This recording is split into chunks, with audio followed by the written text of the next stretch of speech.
That's good, because during your visit here, your safety is not guaranteed. So, every step you take, beware, for the monsters you'll see ahead are the scariest ones from Japanese folktales. If they don't haunt you during your visit, they sure will haunt your dreams. And let me tell you, no anime you have watched could have prepared you for this. I already see doubt and fear in your eyes. So let's begin our tour before you lose that little flicker of courage left within you. There's no better monster to greet you than the Naparabo. You might not notice it, but it is happy to have new victims. I mean visitors. Naparabo looks like an ordinary human being in almost every way. That is why it can blend in seamlessly with human society.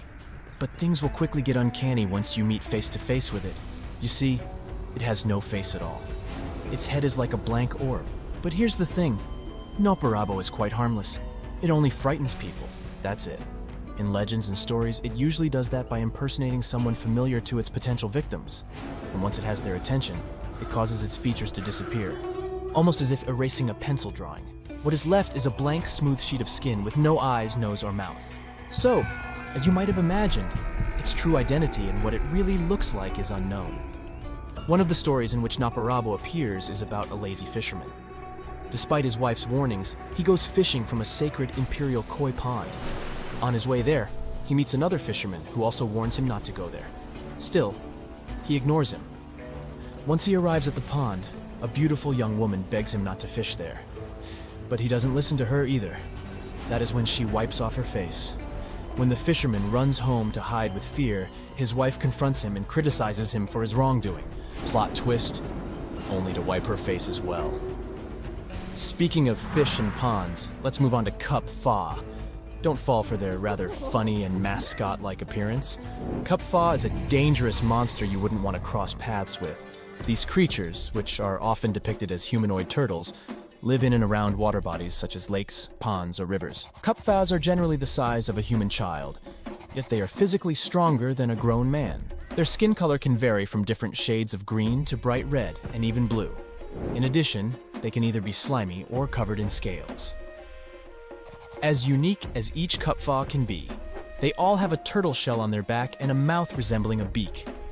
Their arms and legs are webbed between the toes and fingers, but the most characteristic part of their appearance is the bowl-like objects that lie on top of their skulls. This is considered to be the source of Cup Fa's power and life force, and must be kept filled with water at all times. If this water spills or the bowl is damaged in any way, a Cup Fa can become incredibly weakened and will be unable to move. Cup Fas are known to cause mischief. Although they can befriend humans, you should always approach one with caution, because they might try to lure you into the water to feed on you. However, there's also a chance they might challenge you to a sumo wrestling match. Just know that they are really good at it before accepting this challenge. Yet again, if you do find yourself in a match, here's a pro tip. Find a way to trick the Cup Fa into bowing so low that the water in its dish spills out. And hey, if you refill that water later, you can bring the creature under your command. Take a look at this lady here. She seems to be sleeping peacefully, right? Well, look again. There's something strange going on with her neck. Rokurokubi might appear as an ordinary woman by day, but when it's nighttime and her body is asleep, her neck stretches to incredible lengths and roams around freely. Although Rokurokubi is no less creepy than the other creatures, there is something that makes her different. It is that, unlike others, she is actually not born as a monster. She used to be a human being just like us, but she was transformed by a curse resulting from some evil action or misdeed. But the story gets sadder, because the mentioned misdeed doesn't necessarily have to be her own doing. In many cases, it is either Rokurokubi's husband or father who actually committed evil actions. But she's the one paying the price because the curse only affects women. If you think Rokurokubi cannot be that harmful or scary with that heartbreaking backstory, then you're right. Her head might attack small animals sometimes, or she might cause mischief by scaring nearby people. But that's mostly it. What she loves to do in her night travels, however, is to lick up lamp oil with her long tongue. Well, who are we to judge someone's favorite food? Nukakubi is Rokurokubi's much scarier sister. She is like an advanced version of her, sort of like an upgraded Pokemon. While Rokurokubi's head is always attached to her body, Nukakubi's head can come off from the neck and float around far and away from her body. The worst part is, though, she can get bloodthirsty sometimes, and that's when her detached head will start preying on humans to quench that thirst. However, she is not invincible. It is believed that if her body moves by any chance while it is sleeping, and her head is still floating around as that happens, then her head cannot return back to the body. Hope that comforts you a bit. You see a roll of cotton. I see a life-threatening monster. According to Japanese folktales, especially the myth of Tsukumogami, inanimate objects receive a soul, therefore become alive and self-aware after serving their owners for 100 years. Although they are usually harmless, they might tend to play small pranks on people. Yet again, they still have the capacity to get angry and vengeful, especially if there are people who threw them away or didn't treat them well. They might group up to take revenge. Ittan Momen is one of those object monsters. These possessed long and narrow sheets of cloth which were used to make clothes can be seen flying through the night sky. They are often malicious and attack people by wrapping their bodies around a person's face and neck, strangling or smothering them. In some tales, it is said that wrapped cloths would spin around and quickly come flying to wrap themselves around people and take them away to the skies. Joker's laughter is gonna sound like music to your ears once you hear this lady's. Waruhion is a female-looking monster that lives in the mountains, but despite her non-threatening appearance, meeting one will actually put you in a really dangerous position. She will smile and start laughing at you, and once she does, you'll realize that her laughter is somewhat toxic and infectious. It will cause you to start laughing along too, but even if she leaves, you will continue laughing after her until you are out of breath and unable to stand. Even if you were strong enough to resist laughing along with her, you would still not be safe. You see, merely hearing her laughter, no matter how far away she cackles, is enough to put you in a stupor. You'll be haunted by that annoying and ear-piercing sound wherever you go, for the rest of your life. However, it's not like anybody who travels through the mountains will meet her. There is one way to avoid this laughing curse altogether. You see, she appears to people only on the 1st, 9th, and 17th day of each month. So, plan your travels accordingly. They look like they come from your worst nightmares. There's no evidence they exist, but all the scary stories about them still sometimes sound so real, passed down from generation to generation. Which one is your favorite? The first creature that probably comes to your mind is Bigfoot, a giant creature that reminds you of an ape and allegedly leaves extremely large footprints and other traces that make people in the area of the Pacific Northwest wonder if it's really there. It's so popular, other similar beasts got their own legends too. Like the Mogollon monster, something people also call the Arizona Bigfoot. Reported along the Mogollon Rim, this mysterious creature is 7 feet tall and has big red eyes. Stories say its body is covered with long reddish-brown or black hair, besides its face, chest, feet, and hands. It mimics coyotes, birds, and other wildlife, emitting strange whistle sounds at the same time. The creature tends to explore campsites when it gets dark. It builds nests out of twigs, pine needles, and leaves. And if you're in that area and someone is throwing stones from locations you can't see, yep, Mogollon monster. This creature is omnivorous, which means it eats both plants and animals. And it prefers to wander at night, lurking for innocent prey lost in the woods. Urayuli, a 10-foot mythical creature people say hides in the southwestern woodland parts of Alaska. It's a hulking giant beast known for its extremely long limbs. Legends say their lanky arms are so long they reach their ankles. The creature is covered in a thick coat of hair. The only thing you can see on its face, not covered in the hair, is the creature's eerily luminescent eyes. The legend says Urayuli use their glowing eyes to hypnotize their prey. But not us, since stories say they prefer to catch deer. And they're known to be kind towards humans. And some claim the Urayuli are actually just a type of Bigfoot. Wendigo. This terrifying creature is said to be hiding across the northern forests of Canada and the United States, always looking if there's some lost wanderer. The story says the Wendigo used to be a lost hunter. The freezing winters transformed him into a fierce 15-foot-tall beast with desiccated skin tightly pulled over its large, pointy bones. Stories about this creature showed up in the 20th century, and people say the beast still roams around the forest in long, cold winters, constantly looking for lost people he could grab from the darkness. Lake Worth Monster. This scary creature that's part man, part goat is also called the Island Monster. This 7-foot-tall monster is so strong it could hurl car tires like they were just plastic toys. In a worst nightmare scenario, it could appear in the darkness, sailing from the treetops and fiercely landing with full force on the hood of passing cars. That's how the first people who reported its existence described it. Lake Worth is located west of Dallas and east of Fort Worth. There's a landmass in the middle of this mystical lake known as Greer Island. The legend says that's where this scary monster, also known as Fort Worth's answer to Bigfoot, roams. And that's where some skeptics and thrill seekers still go, wandering around and trying to discover if the legend is true. Lurking in the darkness with its scary red eyes, meet the Mothman, a humanoid beast reportedly seen in the 1960s in Point Pleasant in West Virginia. On one cold night in November of 1966, two young couples reported to the police that they saw a big gray creature with glowing red eyes. It looked like a flying man with wings around 10 feet wide. During the next couple of days, more and more people said they saw the same thing. Later, a wildlife biologist from West Virginia University told reporters that these descriptions fit the sandhill crane. It's a big American crane almost as tall as a human being. It has a 7-foot wingspan and circles of red around its eyes. The gigantic bird may have got out of its migration route and started these stories. Or did it really? Fresno night crawlers. They're not that tall, considering they're monsters, about 5 feet. The upper part of their body is pretty small, so most of their height is their legs. These creatures have allegedly made 2 appearances so far. Once, people saw them in Fresno, California.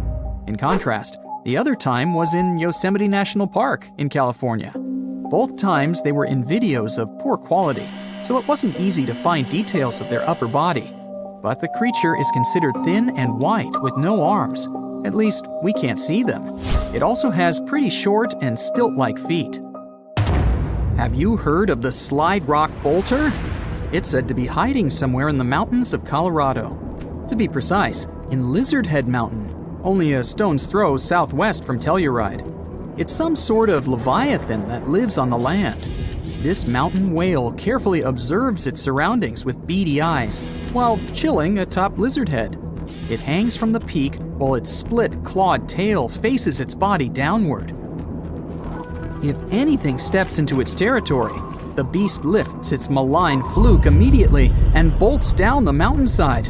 With its jaw full of razor-sharp teeth wide open, it gobbles whatever or whoever is in front of it, including miners, lost tourists, and loggers. It sweeps through trees and destroys all natural life that's been in its path for more than 100 years. Or at least that's what the legend says. Wow, that's the scariest one for me so far. Ultima Haa. Somewhere in southeastern Georgia, close to the mouth of the Ultima Haa River, there's a hissing sea monster hiding. It's one of the biggest rivers in Georgia that empties into the Atlantic Ocean, and the entire area that surrounds the river is full of small islands, canals, dikes, ponds, acres of marshes, and old rice fields. Perfect for such a monster to hide, don't you think? The story says this unusual cryptid has a sturgeon-like body, including a bony ridge on its top. Due to its front flippers, the creature swims like a dolphin. His snout reminds me of a crocodile. His teeth are large and sharp, whereas his eyes are big and protruding. The beast is green or gray with a white-yellowish underbelly and is up to 30 feet long. There's no physical evidence the Ultima Haa really lives there, but the legends date back centuries when people started talking about an enormous snake-like beast that hissed and bellowed. Loch Ness Monster, or how many like to call it, Nessie. This myth dates back from old times, all the way to a group of people that lived in ancient Scotland known as the Picts. The legend started to grow in the 1930s. Back then, a road near Loch Ness was finished, offering a nice view of the lake without bigger obstacles. And in April of 1933, a couple noticed there was a large animal. They compared it to a prehistoric monster or dragon. Most people imagine it as a plesiosaur, which is basically a marine dinosaur. The beast quickly crossed the couple's car's path and then disappeared below the water's surface. Later that year, some researchers even found big footprints. They believed they were from a pretty soft-footed solid creature around 20 feet long. Later, some determined the tracks were the same as the ones that a hippopotamus leaves. Plus, scientists said the lake wasn't that nutrient-rich for such a large predator. There are not enough animals to support such a beast at the top of the food chain. But the legend about a giant mythological creature has moved on and still makes people across the world wonder if there's really something hiding deep down in the dark, murky waters of Loch Ness. The floorboards creak under your feet with every step you take. There's barely any light in this narrow hallway as small candles flicker on their sconces on the walls. The air is cold, damp, and deafeningly silent, save for the sound of your footsteps and every breath you take. As you open the door at the end of the hallway, you find yourself in a beautifully decorated room where there's an old wooden piano, majestic candelabra, and many portraits on each of the walls. Out of all the paintings you see, there is one that sends shivers down your spine. The face of this man is long, with piercing, deep-set eyes, long black hair, and a mustache. He's wearing an imposing crown on his head. What is it about this man that's so strange and frightening? Are you sure you want to know? Welcome to Bran Castle, an architectural jewel hidden in the Carpathian Mountains of Romania. Or, as you might know it from its more popular name, Dracula's Castle. Though, by all accounts, Vlad III of Wallachia was indeed quite a special kind of ruler, not all the things that were attributed to him were actually true. For example, he never actually lived here in this castle. But his true legacy was what inspired the British author Bram Stoker to create the now famous character Dracula in his book of the same name, published in 1897. Safe to say, Stoker might have gone a bit overboard with the story, given that he never actually visited Bran Castle. Just to be clear, it's Bran Castle with an N and Bram Stoker with an M. Odd coincidence, I'm sure.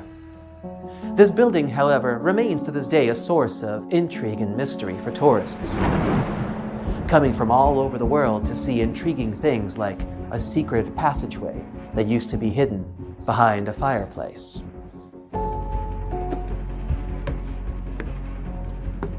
Speaking of intriguing, Larnach Castle in New Zealand has an equally spooky vibe to it. To say nothing of its architectural beauty, legend says that the initial owner, named William Larnach, built a 3,000 square foot ballroom here for his favorite daughter Kate on her 21st birthday. Visitors here have experienced all sorts of weird phenomena. So much so that the building was once even visited by special paranormal investigators. Some castles have such a frightening atmosphere, they even make it to the big screen, like Castle Loma, located in Toronto, Canada. It is a Gothic-style castle that was featured in at least 4 Hollywood movies. Sure, that's partly due to the wonderful architecture there, but there's also years' worth of reported unusual sightings in the area, which add to the mystery.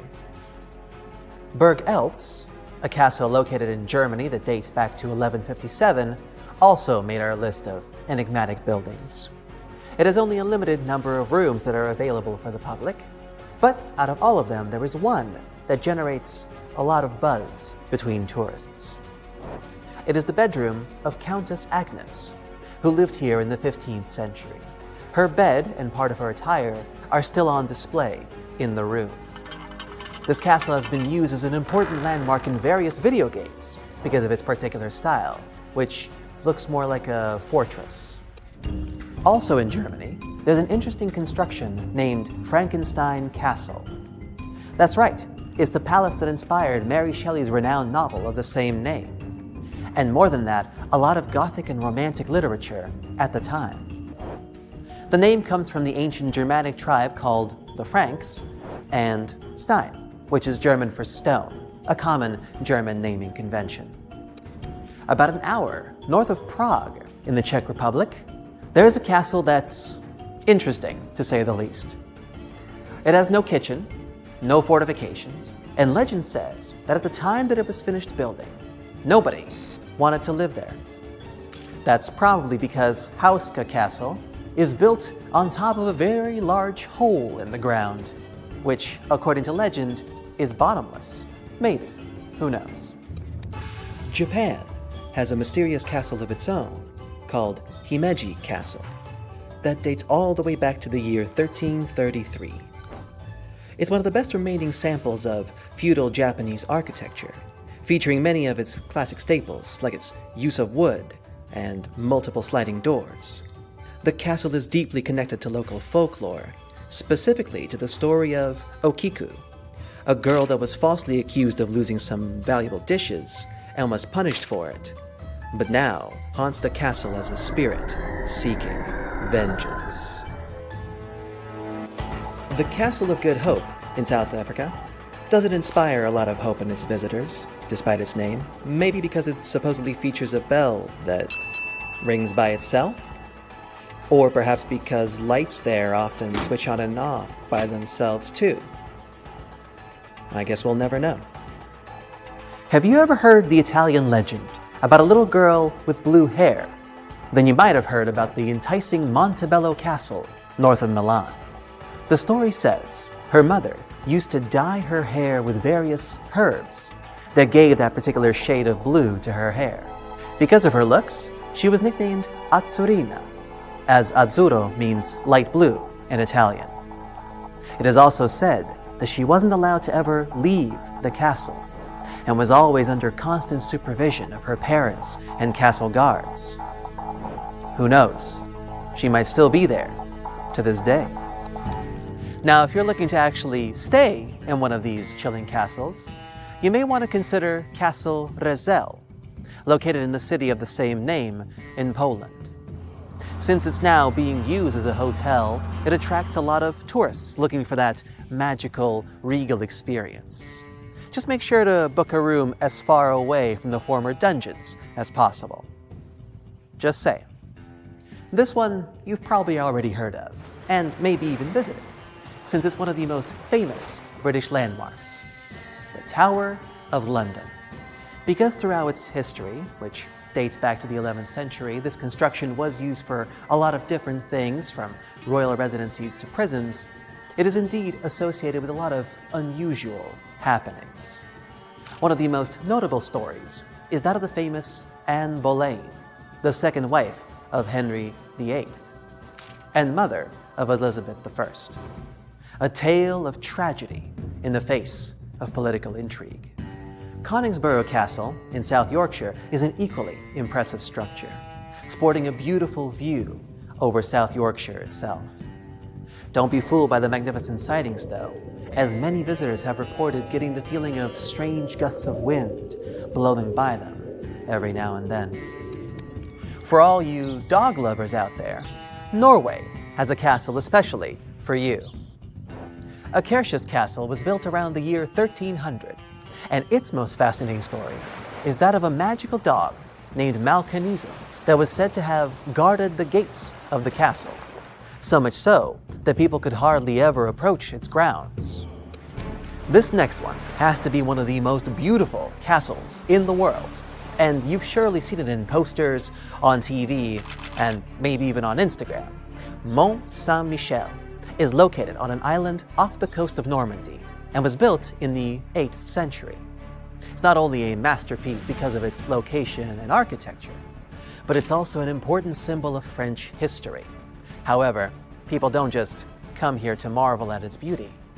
They come to find out for themselves about the many strange rumors that it's cultivated over the years.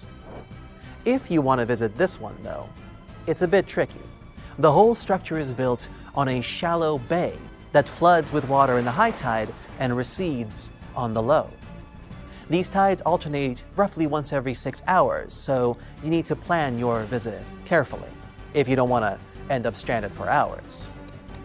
The Slovenian fortress Predjama is not only renowned for its spook factor, but it's also part of the Guinness Book of Records as the largest cave castle in the world. It has stood proud in the middle of a 403-foot-high cliff for the past 800 years. Talk about adding suspense.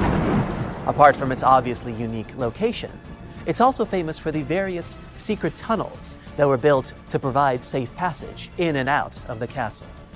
It's also home to a colony of bats. You know, lots of people are afraid of them, but they're actually very sweet. Another one of those places that you can actually book a room in is Delos Castle in Scotland. Its spooky rooms, walls, and corridors tell the myth of a tragic love story between a girl named Lady Catherine and a stable boy. A woeful tale that sounds like it comes straight out of a romance novel. Despite its reputation, the hotel is quite a popular destination for weddings. At many of these events, people have reported seeing strange silhouettes in their wedding photos. Still, it looks like a lovely venue to book an event. If you don't mind strangers showing up in your pictures, of course. Aren't castles truly fascinating? Not only are they just beautiful to look at, both inside and out, but they provide such a timeless glimpse into the history of ages long past. Of course, with all the rumors of ghosts and hauntings, it's hard to tell what is true and what isn't. But I like to think that the prevalence of these rumors speaks to the very human spirit of curiosity that's inside all of us, the desire to learn and to explore. And that, in and of itself, is truly special. Be sure to stay curious and watch your step. Hello, brave visitor, and welcome to the exhibition of the Uncanny.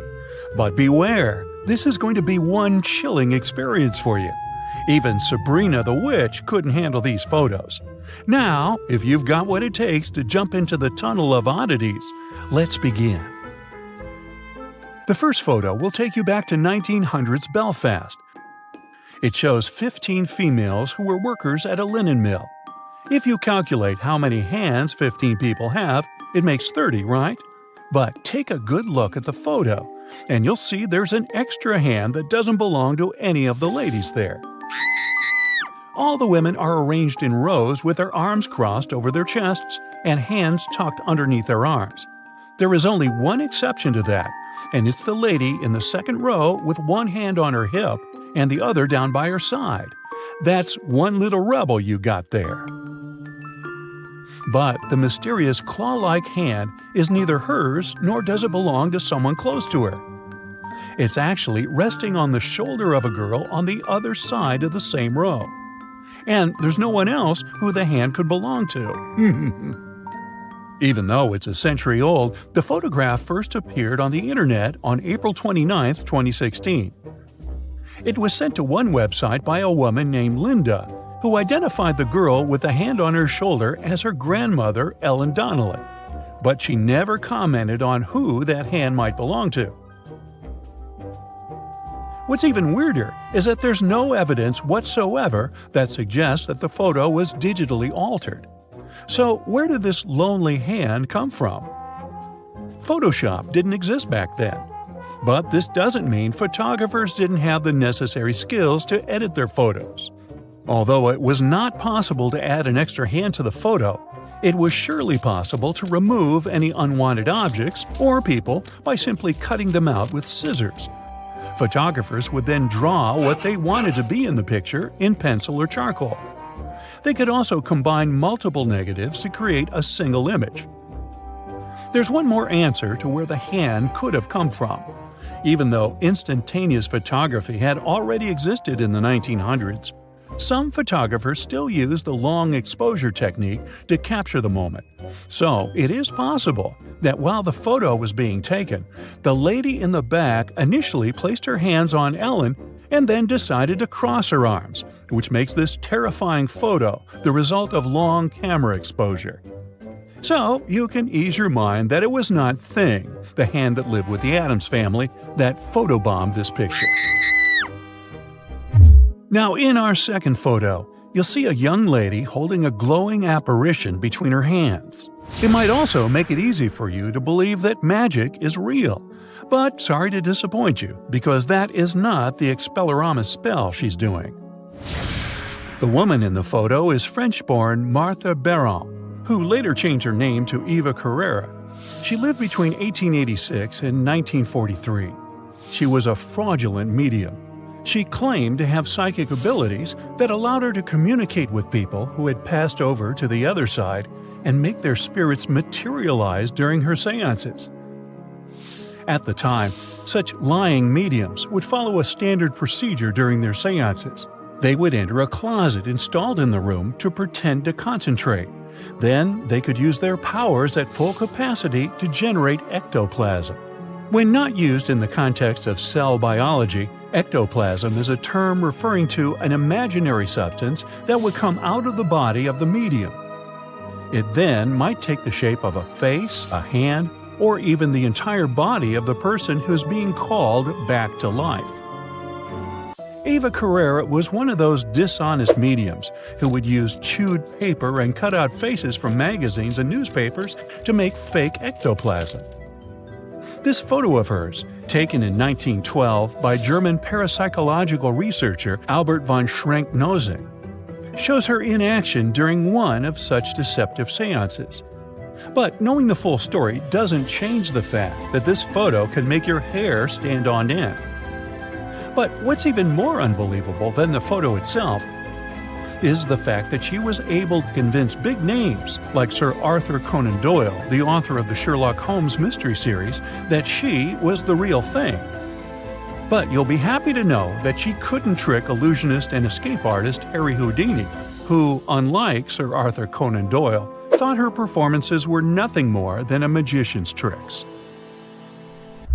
Now, these owls in the third photo are not Hogwarts owls, and they are not here to bring you your acceptance letter. This photo was taken in the 1920s outside the Manchester Grammar School, which was founded all the way back in 1515 by a man named Hugh Oldum. And he is the reason why these people are wearing weird owl costumes as they're marching.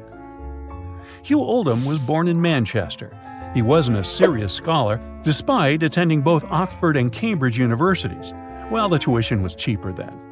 However, he was in royal service, and thanks to his administrative skills, he was favored with important titles.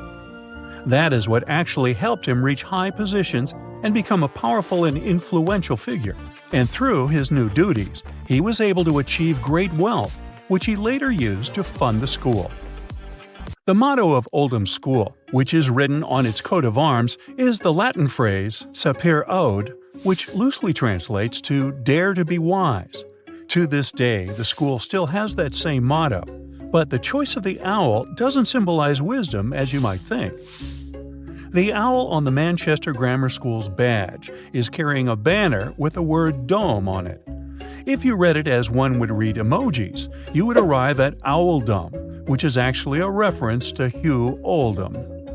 When you look at the crest of the town of Oldham, you'll see it's very similar to that of the school. This choice was made to reflect the pronunciation of Oldham in the local accent, which is Owldom. Accordingly, paying respects to their founding father is why both the school's and the town's mascot is the owl. So rest assured that nothing sinister and spooky is going on in this photo. Now, how about something sweet after all that eerie stuff? The fourth photo depicts an innocent child whose eyes are screaming, "Help me!" But don't worry, the boogeyman is not the one holding him. The thing he seems to be sitting on is actually his mother. This is called hidden mother photography, and it was actually very common in the Victorian era. Back in the 1840s, the only way people could have their photos taken was with a daguerreotype camera, which was the first photographic camera developed for commercial use. These cameras had exposure times from tens of seconds to several minutes. So one had to stay perfectly still during all that time to get a clear picture. But, as you can imagine, it's not easy for a child, let alone me, to stay motionless for such a long period of time. And you can't say, strike a pose to a baby either. So, this is the reason why the hidden mother technique was born. Children would be photographed with their mothers present, but mommy would also have to be hidden within the frame. To achieve that, they would often stand behind curtains, under cloaks or blankets, or act as chairs. Sometimes photographers would also remove parts of photographs where moms were visible.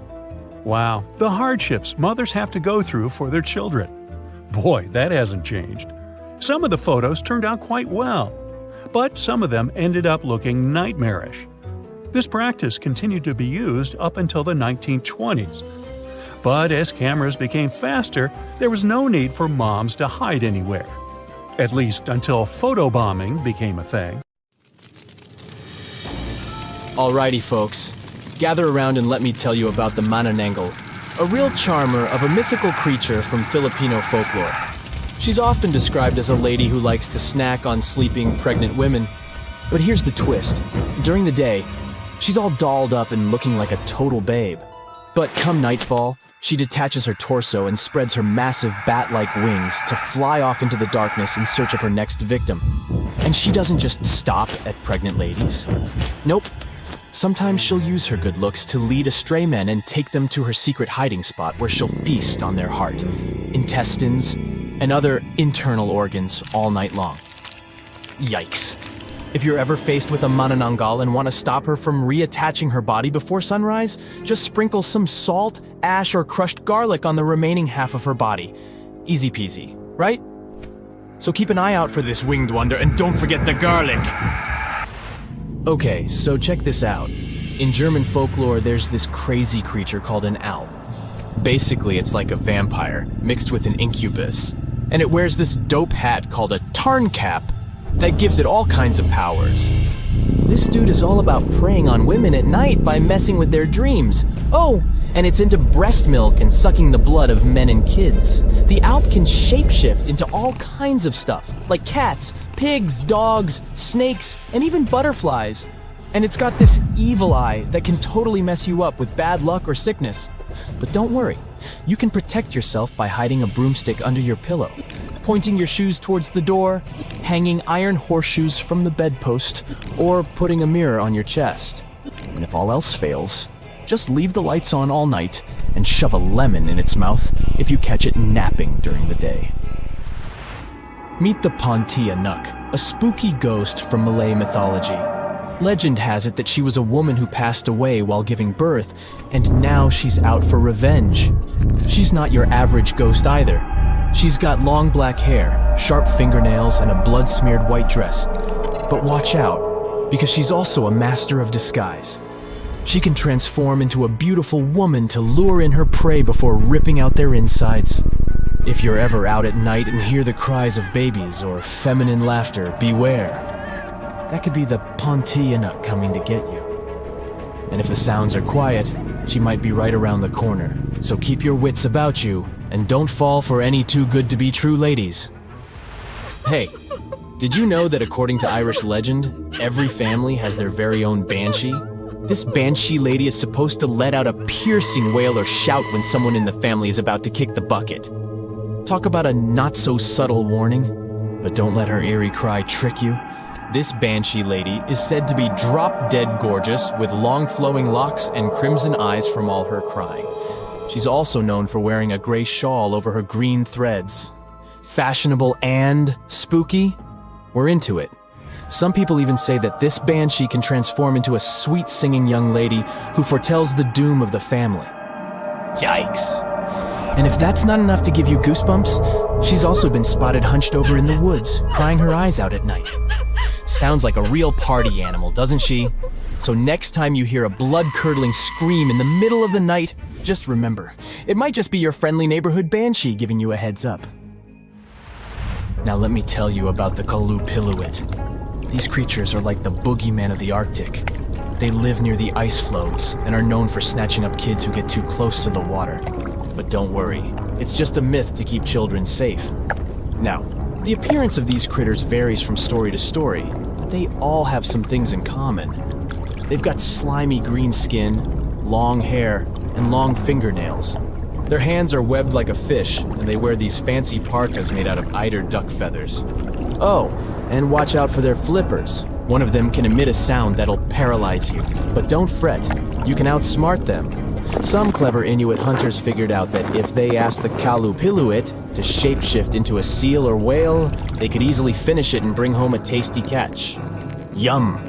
Some stories say that these creatures use kidnapped children to keep their hair looking fabulous. Talk about dedication to hair care. Others say that the kids are just devoured or used to fuel the Kalo Pilo's youth. But here's a wild tale for you. There was once a grandma who couldn't feed her grandson, so she called upon a Kalo Pilo to take him away. The tribe eventually got back on their feet, and a young couple went to rescue the boy. They found him tethered to seaweed by the Kalo Pilo, but every time they got close, she'd drag him back underwater. They ended up waiting until sunrise to cut him loose. Yeah, the Kalo Pilo may be spooky, but they're just looking out for the kiddos. And who knows? Maybe they'll give you some hair care tips if you're lucky enough to meet one. Let me present to you the scariest horse-like monster in all of Scotland, the Nucklavi, or Nucklavi. This bad boy has a skinless body, a head 10 times bigger than a human's, and a breath so poisonous it can destroy animals and crops. So, it's got wicked powers that can cause chaos all over the islands. But fear not, because there's an old spirit known as the Sea Myther who can control this terrifying beast during the summer months. The Nucklavi has roots in Norse and Orcadian folklore, and was first documented by the mysterious Joe Ben using some fancy Latin manuscripts back in the 16th century. Ernest Marwick, an Orcadian writer and folklorist, thinks that this evil sea creature is similar to the Norwegian Knock, the Nuggle of the Shetland, and the shape-shifting Kelpie or water Kelpie. So, if you're ever out and about in Scotland and come across this scary guy, just remember, call on the Sea Myther and run for your life. This dude is South African Tokolosha. It may look like a gremlin, but trust me, it's way more mischievous.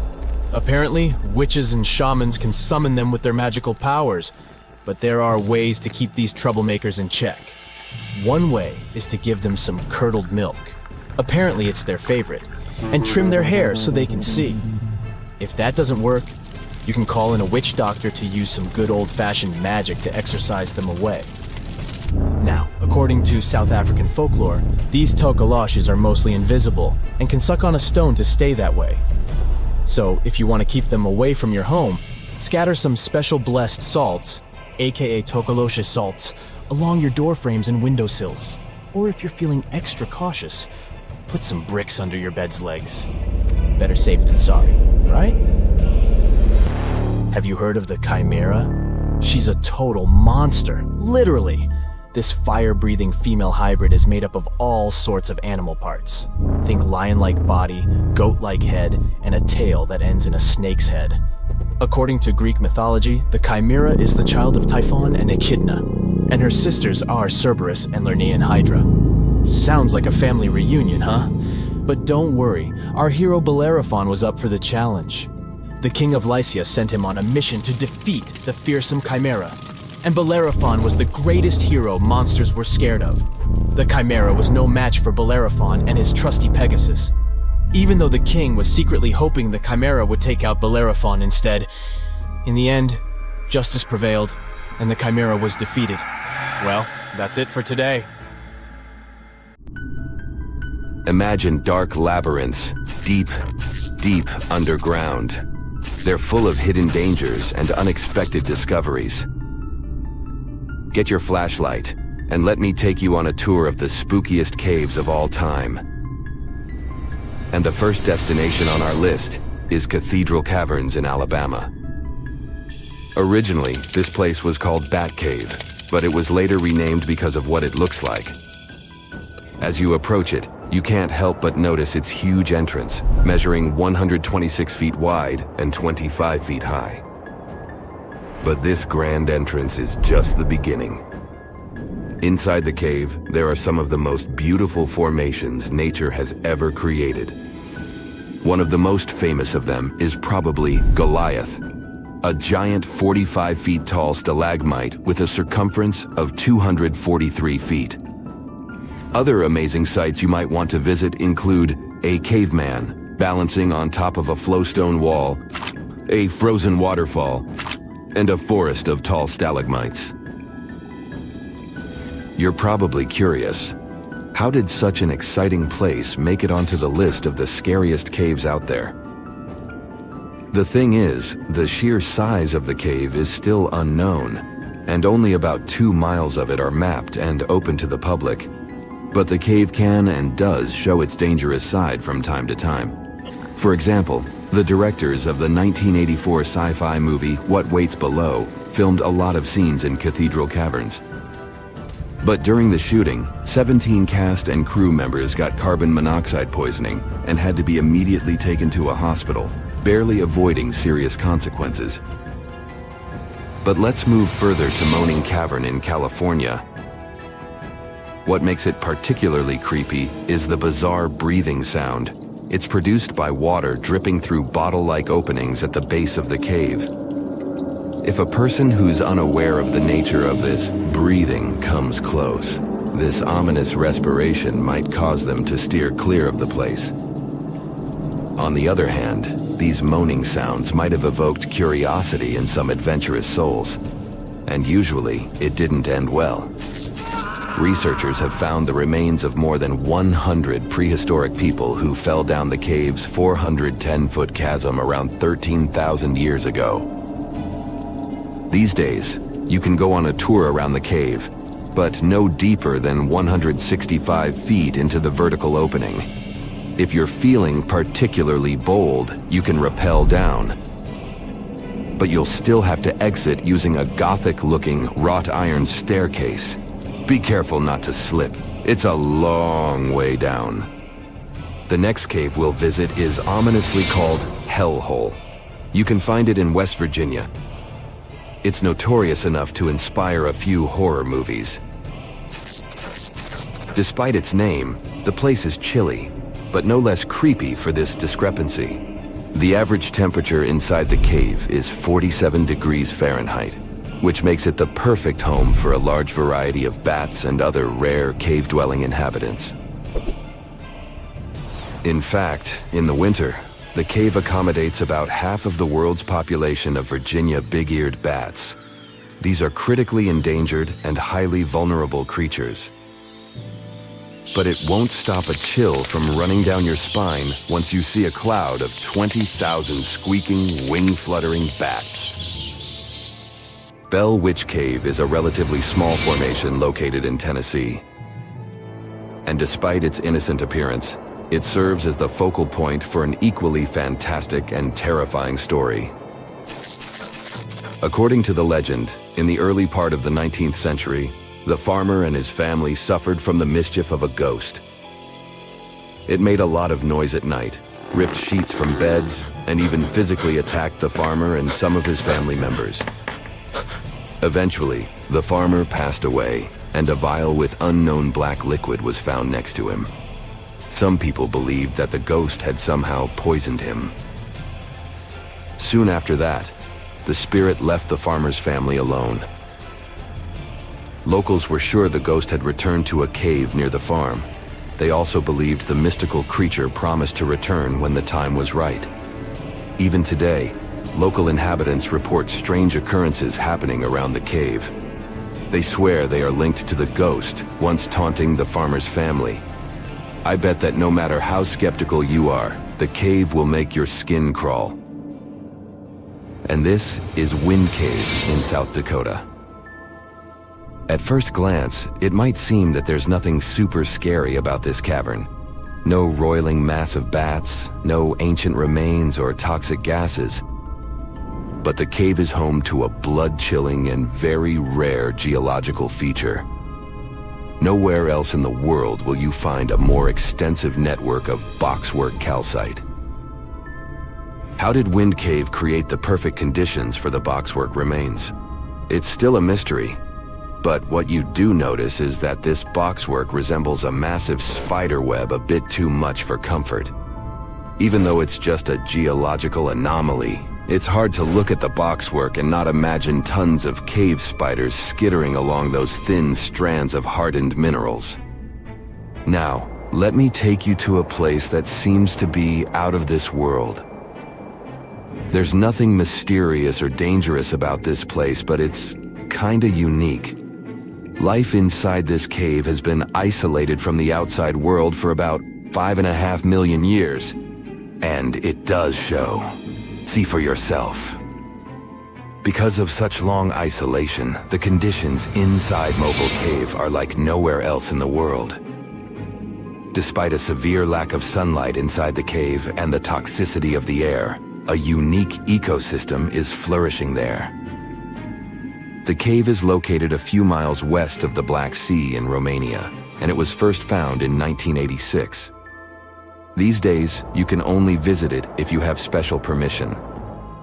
But even if you have it, the central caverns are guarded naturally by super narrow limestone tunnels and vertical shafts. So, those who are familiar with claustrophobia shouldn't enter this place. In the depth of the cave, the air has twice less oxygen than the air outside. It contains a lot of carbon dioxide and hydrogen sulfide, which means it's not the freshest air you can breathe. It's also pitch black inside the cavern. But despite, or should I say, thanks to, this cocktail of extremely harsh conditions, the site is a true goldmine for biologists. Life seems to be booming here. In a 1996 study, scientists identified 48 species living there. 33 of them are unique to the cave. Most of the creatures inhabiting the cave are tiny. They have long limbs and antennae, helping them navigate in the dark. They also have no vision and lack pigment, which makes sense. Why would you need to be able to see if you live in total darkness? And why would you need to be pretty and colorful with no one to see you? Now, get ready to explore one more cave. No less amazing, but very different. This is the Giant Crystal Cave, aka Cave of the Crystals, in Mexico. These massive crystals were found in 2000 by a mining company after the water was pumped out of the cave. 2 miners then entered the drying cave on foot and saw the crystals. These awe-inspiring crystals are actually massive gypsum pillars hidden 984 feet underground. Scientists estimate that the crystals could have been already growing for 500,000 years. That's why many of them are so long and wide that you can walk across them. Unfortunately, visiting this wonder of nature is impossible at the moment. But maybe it's for the better, since Giant Crystal Cave is a dangerous place that can easily turn into a trap. For tens of thousands of years, it was filled with groundwater, which was originally pushed upward into the opening by a magma chamber located in the depths of our planet. The magma under the cave kept the water hot, but eventually the temperature of the water dipped below 136 degrees Fahrenheit. As a result, the water started to fill with calcium and sulfate, whose particles began to recombine into gypsum, and then white-tinted crystals took over the cave. And since they stayed underwater, they were able to keep growing. The Avenue of the Baobabs is probably the most incredible and surreal avenue in the world. To see it, head to Madagascar. It's not the only giant thing you can find there. This island is also home to huge comet moths. Their wingspan is crazy, up to 8 inches, so you don't even need to look for iffy bottles with "Drink Me" signs on it to significantly shrink in size. Huacuchina looks like an oasis in the middle of a desert. Oh wait, it actually is a desert, but unlike many others, it has a bunch of clubs and bars. A fun thing you can do there is sandboarding and even bodyboarding. Make sure you've got the glasses on and your mouth's tightly closed. The Tunnel of Love in Klivan, Ukraine is completely covered with plants. Some couples believe that if they go through this 2.5-mile-long tunnel together, their dream might come true. Be careful what you wish for, though. There are trains going through this tunnel 3 times every day. The dark hedges in Northern Ireland seem a bit creepy because of the legend that surrounds this alley. The locals say the road is haunted by the ghost called the Grey Lady. By the way, guess what TV show was filmed here? In northern Portugal, there's a wonderful house that looks like a prehistoric building, almost like a cave, but it's an actual cottage. It's called Casa do Penedo, which literally means boulder house, and it's a tiny museum now. From far away, it looks like a huge stone and a perfect dwelling for some mysterious creature. Another such abode is in Italy, somewhere in the middle of Rishenzi. It's an artificial lake created as a result of flooding. This place is famous for its 14th century church standing right in the water. So the only time you can get there on foot is in winter, when and if the lake freezes over. One lake you can definitely take a stroll on is Baikal. No wonder, located in the heart of Siberia, it freezes over every winter. It's so large that it has 27 islands on it. It's also the deepest lake in the world, reaching almost 5,400 feet. Off to hot waters. Grand Prismatic Spring in Wyoming is the largest spring in the U.S. and the 3rd largest water source of this kind in the world. Don't you dare swim there. Not only is it boiling hot, you'll also have to face a fine for that. Enjoy it safely on the shore. Mont Saint-Michel in Normandy, France is a top fairy tale destination if you ever wanted to feel like a prince or princess. The magnificent castle is surrounded by water, but not all the time. It all depends on the moon. The highest tide can be seen 36 to 48 hours after a full moon. When I was there, I saw only a deserted area with a few puddles. A night sky with thousands of stars has those romantic vibes, but the literal sea of stars probably has even more. Welcome to the Maldives' Vathu Island. The beaches here glow blue at night, thanks to the bioluminescent plankton in the water. You didn't think these were real stars, did you? If the stars don't interest you that much, you'd likely like the sky full of balloons. Cappadocia, a region in Turkey, is originally famous for incredible rock formations, but it also attracts visitors thanks to its wonderful hot air balloon experience. For those who always wanted to walk on clouds whenever they peeped out of the window on a plane, good news, guys! You can do just that in Bolivia. It's not a literal cloud, but an extremely large salt tile. It's called Salar de Uyuni, and it mirrors the sky during the wet season, creating that illusion of infinity and walking on the sky. In Colombia, make sure to visit the Los Lajos Sanctuary. To get to the church itself, you'll need to cross a bridge that seems to be hung right in the air, and there's some fast-flowing water underneath you. Well, we're back in France. It's Colmar-Alsace region, and just look at these houses. Colorful facades made of timber, canals all adorned with flowers, and cobblestone streets. Germany is full of cities with these cozy gingerbread houses, and Rothenburg ob der Tauber is not an exception. It's an almost fully preserved medieval town with dozens of multicolored facades and authentic taverns. It looks especially magical in winter, with snow-dusted roofs and awesome holiday markets. In Iceland, many houses have grass roofs. Such dwellings are called turf houses, and grass on top of them has multiple functions. It not only decorates, but also protects houses from heavy rains. The grass grows in the foundation made of lava rock and needs regular trimming. In Costa Rica, on the islands of Isla de Caño, there's an assortment of about 300 circular objects of different sizes. Locals call them las bolas, which is simply the balls in English. These stones have an almost perfectly round shape. Some of them are huge, weighing up to 16 tons each. They're also made of different materials: gabbro, limestone, and sandstone.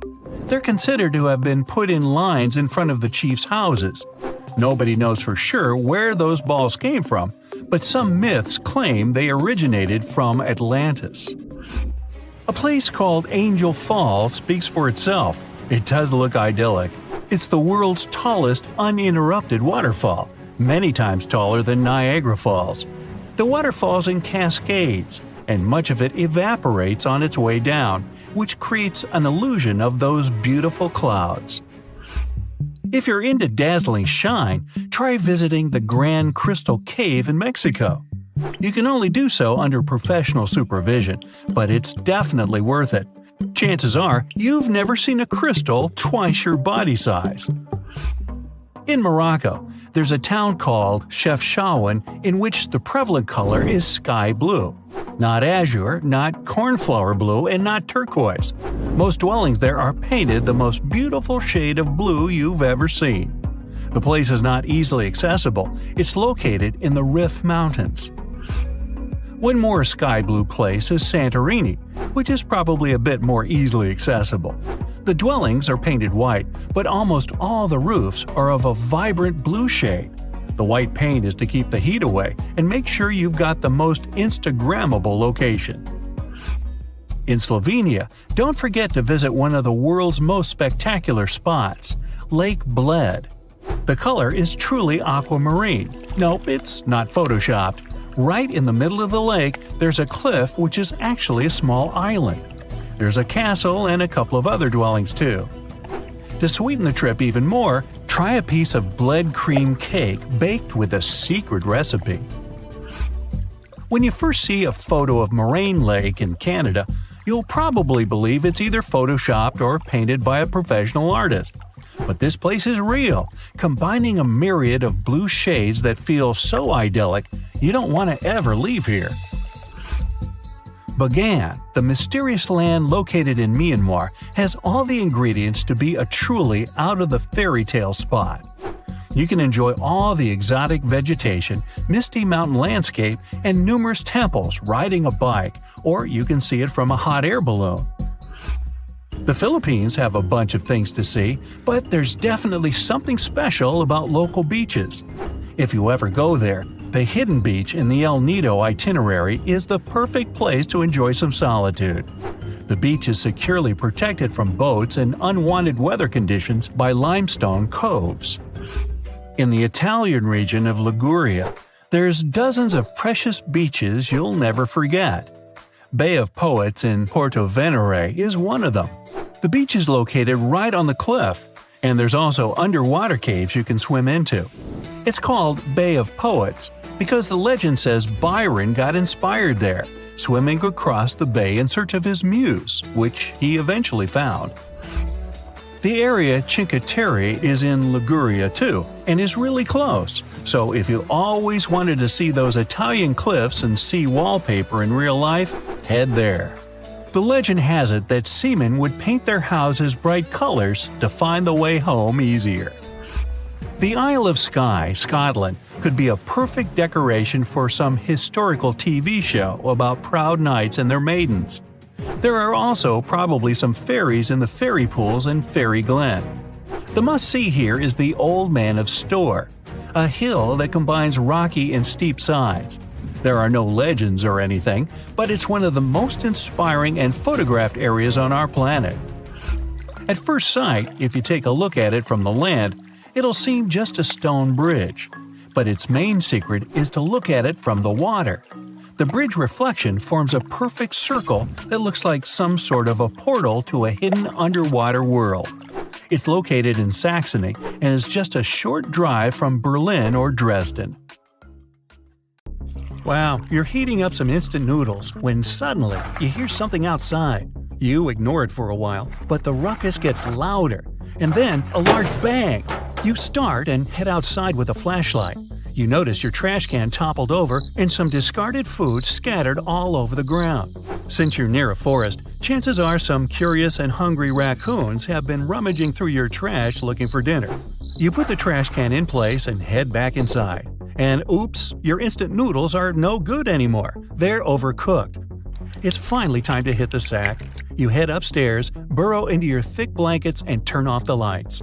As you take the train to Snoozeville, you start hearing some squeaking and crackling. You slowly open your eyes to the potential dangers around. Your mind begins playing all sorts of scenes in your head where you end up at the bottom of the lake. You hear some more unusual cracking, but this time it's coming from other areas of the house. It's nothing to worry about. The concrete, metal, and wood in the house react to changes in temperature and even humidity levels. Metal expands during the day when the sun is at its peak, but when it sets, the metal relaxes and goes back to its regular size. This can also be said about wood and concrete, but on different levels. So the fact that it's happening all over the house just means the house is reacting to many changes. Yeah, you can go back to bed. But in the middle of the night, you get up to pour yourself a glass of water. On your way down, you miss a step and almost trip, but recover. You gulp down your water and try to sleep again. But this time, you hear what sounds like someone hitting a metal pipe. Oh, you can't take it anymore and get up to scout around. You check the entire upper floor where you're sleeping until all that's left is the bathroom. You enter inside, and what do you know? The sound is coming from the pipes themselves. Sometimes, if they haven't been used in a long time, you might hear some eerie sounds. This is just because of some loose pipes that need tightening or inconsistent water flow. Well, one thing's certain, you make a note to call a plumber in the morning. You're back in bed, ready to fall asleep this time. You start to enjoy the smooth sounds of nature. You hug your pillow like nothing's wrong, except an annoying whistle jolts you back up. Again? You try your best to ignore it, but just simply can't. Your eyes are turning red. You toss your blankets over and try to find that sound. The whistle pops in every now and then as you try to find it, but after a while, it stops. You try to listen carefully, and this time, nothing. But you won't take that chance and go to bed just yet. You wait around until you hear it again. Out of nowhere, the whistle creaks through, and you rush to the source. A small window by the stairs was cracked open. You're furious with yourself and slam it shut. This time, you check all around the house to see if anything was left open or could make some noise. While walking back upstairs, you step on many loose wooden floor panels that make a creaky sound whenever you step on them. This makes you boil inside. You make it to the bed, but this time you're not even sleepy anymore. Your eyes are popping out, and you're in a state of total awareness. You hear the frogs outside croaking underwater, the sound of a car driving on the highway a few miles away. You keep looking around trying to find out where a potential sound may come from. Trying to collect yourself, you turn off the lights. As minutes pass, you finally accept that nothing will disturb you tonight. You close your eyes and try to sleep in peace. But out of nowhere, a buzzing sound flies by. You open one eye trying to identify anything, and then it buzzes again. You turn the lights back on and rub your head. Suddenly, you start scratching your arm rigorously. A mosquito has been biting you for a while. But if all the windows and doors are closed, then how did it get here? For one thing, you're surrounded by nature, so it's only natural to have mosquitoes around, even if it's quite cold. But when you earlier went to see what the raccoons did to your trash can, you left the door wide open, and that was a huge mistake. All these vermin take that opening as an opportunity to seek shelter from outside and see the world of humans. That mosquito probably hung around for a while before flying way up the stairs and into your bedroom. You turn on the lights and spot the little creature, and after chasing it around, you finally cup it with a glass and release it outside. Boy, you're nicer than I would be. Anyway, you inspect your room one last time to see if you missed anything. All clear. You close your bedroom door and get back to bed. You take another mental note to buy earplugs ASAP. And without wasting any more time, you shut your eyes, trying desperately to fall asleep. You hear some scampering outside, but you ignore that. It's probably just those raccoons again. But this time, there's the same sound inside too. And it sounds like scratching a chalkboard. You rise out of the bed, startled by what you heard. You try to identify the source of the scratching until it leads you to a hidden area behind the closet. You rummage through the stuff and find what looks like a mouse hole. You freak out immediately, knowing there are tons of mice right behind the walls of the house. You've been living there for less than 24 years, but they've most likely been living and multiplying for years. You make yet another mental note to call pest control first thing in the morning. You hit the sack once more and close both ears with a pillow. As time passes, you hear a faint noise coming from outside. It's not the sound of animals, but people. They're talking and laughing out loud. You go to the window and see a group of people gathered just beyond the forest and throwing a little party. Some of them are even drifting along the main road and eating donuts. You don't have the energy to kick them out, so you pace around your bedroom hoping they'll leave soon. You wash your face just to freshen up, and after a couple of hours, they finally leave. You're back in bed with a pillow over your head. You can't take it anymore. You need to sleep, but nothing is going your way. Your eyes are heavy and you're sweating. You toss and turn in bed with some of the pillows falling on the floor. Your heart is racing. Your mind is playing tricks on you. The shadows in your bedroom start to look like monsters waiting to jump you. Your ears are little satellites trying to pick up any disturbances. A tree branch cracks in the window outside.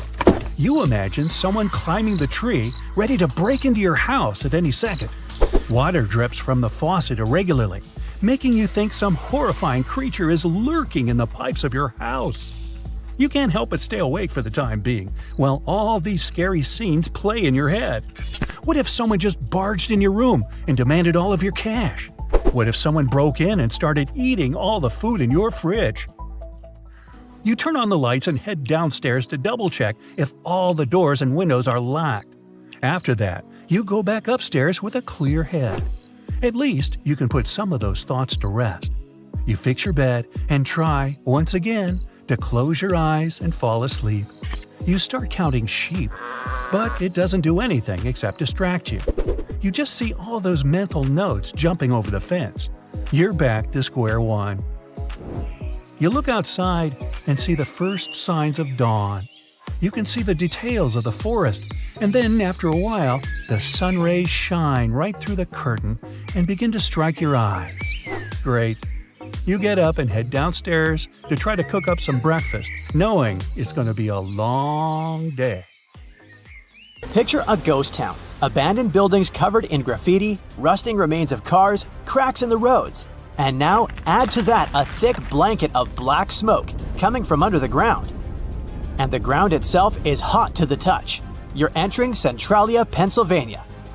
Centralia used to be a lively place during the 1800s and up to the 1960s. Its rich coal mines attracted a lot of people to work and live there. But in 1962, one of those mines accidentally caught fire, which started to spread underground. Coal is a slowly burning fuel, so the citizens continued to live peacefully for almost another 2 decades until the fire began to undermine the town. One of the worst accidents was when a giant sinkhole appeared out of nowhere in the backyard of a house in Centralia. Luckily, no one was hurt, but after that, people started leaving the place. In the following 30 years, almost everyone moved out, though not all. As of 2020, 5 people still live there. But other than that, Centralia is by all means a ghost town, and crumbling abandoned buildings and cracked roads are just a minor part of it. The most disturbing thing about this place is the smoke billowing from under the ground through cracks. The fires down below are still raging, heating up the surface and slowly destroying the remains of the town. In fact, this was what inspired the famous fictional town of Silent Hill. The blaze is estimated to last for another 250 years, and by that time, there will be nothing but scorched wasteland in the area. If you're afraid of bugs, then this place will probably be your worst nightmare. The Gomantong Caves in Malaysia could be one of the most picturesque places in the world, if not for their dwellers. First off, there are bats. Over 2 million of these animals live in the vast expanses of the caves. They're easily scared, but I guess you don't want that. Millions of winged horrors flying at you in a panic aren't to be taken lightly. Secondly, there are cockroaches. And while the number of bats is more or less determined, the roaches swarming the floors and walls of the caves are unaccountable. There are so many of them that you won't be able to make a single step without a dozen of these creepers crawling up your legs. And finally, if you manage not to scream from the cockroaches and wake up hordes of bats, you might be rewarded with other wonderful dwellers of the caves. Those include snakes, scorpions, and giant venomous centipedes. Charming. Still, the caves are open to the public, and there are lots of people who visit this place. Right in the middle of nowhere in the empty wastelands of the Karakum Desert in Central Asia, there's a great hole in the ground that burns forever. It's called the Darvaza Gas Crater, and it's an actual pit, broad and deep, that has been ablaze for over half a century now. The locals call it the gate to the underworld, and the view is indeed frightening. There is no way to extinguish the flames, and scientists believe the crater will keep burning for centuries on end. The pit apparently appeared in 1971 when a group of engineers scouted the area and thought they stumbled upon an oil deposit. It turned out to be a natural gas pocket though, and when the drilling rig started working on the site, the ground collapsed. The engineers were afraid that the poisonous gas might put nearby towns in danger, so they thought it best to set it on fire and let it burn out in a few weeks. But as we can see, the blaze is still going strong.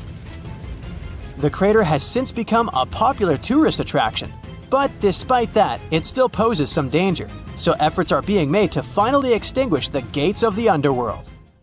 Imagine seeing an insanely venomous snake right next to your foot. Terrifying enough, huh? And now, multiply that experience by a couple thousand times, when no matter where you try to run, there are similar snakes all around. That's Snake Island for you, and the name couldn't describe it better. The island is located not far from the coast of Brazil, and is home to thousands of golden lancehead vipers. About 11,000 years ago, the sea levels rose and separated the island from the mainland, and lots of lancehead vipers became trapped on it. Their mainland siblings are venomous as well, but not as much. The golden variety had to evolve to survive, and oh, they did. Since there's not so many land animals for the vipers to hunt, they adapted to hunting birds instead, and for their venom to be effective, it had to be instant. So, golden lanceheads developed a venom that is 5 times more potent than the regular variety. This helped the snakes thrive, and now there are 1 to 5 vipers per square meter of the island. It is considered so dangerous that Brazil banned all visitors, like someone would really want to go there. Lost in the woods at night, you suddenly stumble upon a human figure. Relieved, you touch their shoulder to ask for directions, but it's hard as stone and covered in moss. And then you look into the face of the person and your mouth opens in horror. It's anything but human. My advice would be not to wander around southeast Finland at night if you don't want a shocking experience, because it's here that a renowned Finnish sculptor made his eerie sculpture garden in his own backyard. The garden's main exhibition consists of 200 human figures in various yoga poses, but as you walk around, you may come across more sinister-looking works, such as cloaked figures with its arms stretched forward and deep black gaps for eyes. Adding to the creepiness are real human teeth in the mouths of some statues.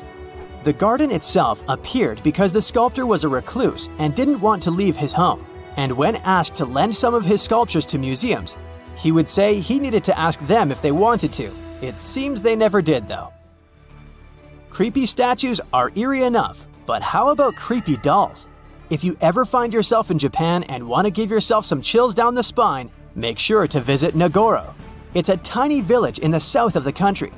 Driving by its houses and yards, you will see villagers sitting on their porches or tending to their gardens. Nothing special. Until you realize they're not moving and never will, because they're life-sized dolls. One of the local residents turned her hometown in 2002 and made a hobby of creating stuffed scarecrows in gardens and fields. But then it turned from a practical thing into a sort of memorial job. Whenever any of her neighbors left the village or passed away, she would make a life-size doll in their image. She made them as she remembered them best, so all her dolls are doing something normal people would.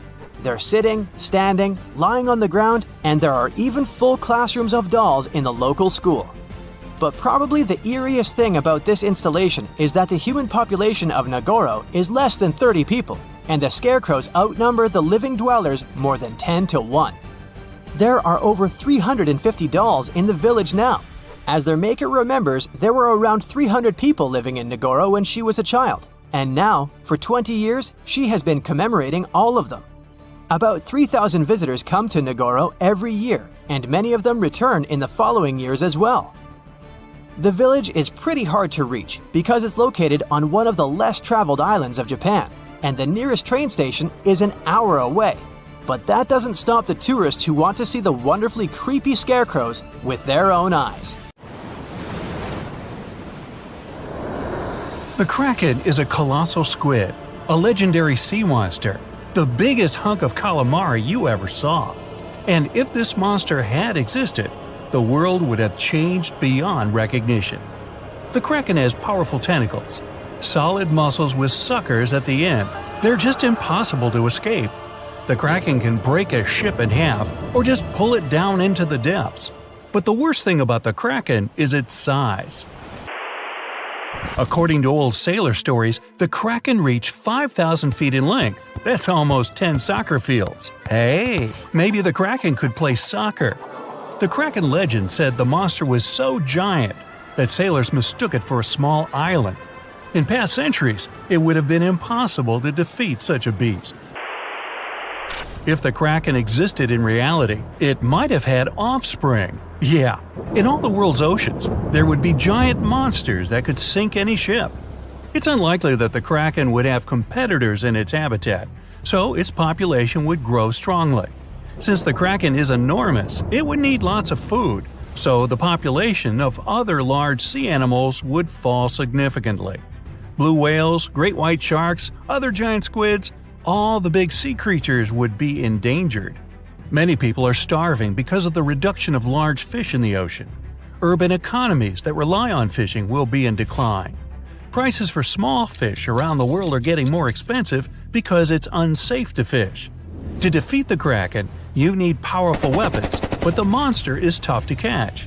The Kraken belongs to the cephalopod genus. This species includes squid and octopus, some of the most intelligent creatures on the planet. The Kraken is a skilled hunter and will never fight in the open. So, what can you do? You can't track the Kraken because it approaches from the depths, not the surface. Though you may be able to tell that the monster is somewhere nearby if a lot of fish surface. When the Kraken swims, it scares all the fish in the vicinity. But it might already be too late. A huge tentacle emerges from the water, resembling a high tower. This tower falls on the deck of the ship, shattering it. The sailors scream and run. The Kraken lands a second blow, and the vessel is almost capsized. Next, the Kraken wraps its giant tentacles around the ship and pulls it to the bottom. Oh boy! What if the sailors managed to detach the ship from the tentacles of this monster? With the help of powerful weapons, the ship's crew strikes back. The Kraken retreats under the water. It's hurt, angry. It seems the battle is over, but here comes the worst. A whirlpool forms beside the ship. Thanks to its considerable weight, when the Kraken dives, it creates a whirlpool behind it. Like a drain in a giant bathtub, this whirlpool sucks the ship down. The battle with the Kraken is lost. Well, that was unfortunate. You might be able to defeat the monster if you can anticipate its attack in advance. But the Kraken can see you and your ship before you can see it. Colossal squids live in deep waters, and they have the largest eyes among all animals. The squid's eye is the size of a dinner plate. Thanks to this, they can see their prey from far away. Similarly, a Kraken would spot the ship much sooner than sonar could pick up the Kraken. It would always have the drop on you. Well, that's not good. Around the world, cargo transportation by ship is declining. Airlines provide the only safe connection between the continents. This will increase air pollution. The most successful enemy of the Kraken is submarines. They travel at great depths and are equipped with powerful echolocators to help detect the Kraken in advance. Subs are well armed too, and the round metal body is not so easy to destroy. A single Kraken may be defeated by a submarine, but what if there are several sea monsters? 3 Kraken can wrap their tentacles around the submarine and drag it deeper into the water where the pressure will destroy their enemy. In other words, they'll have a crush on you.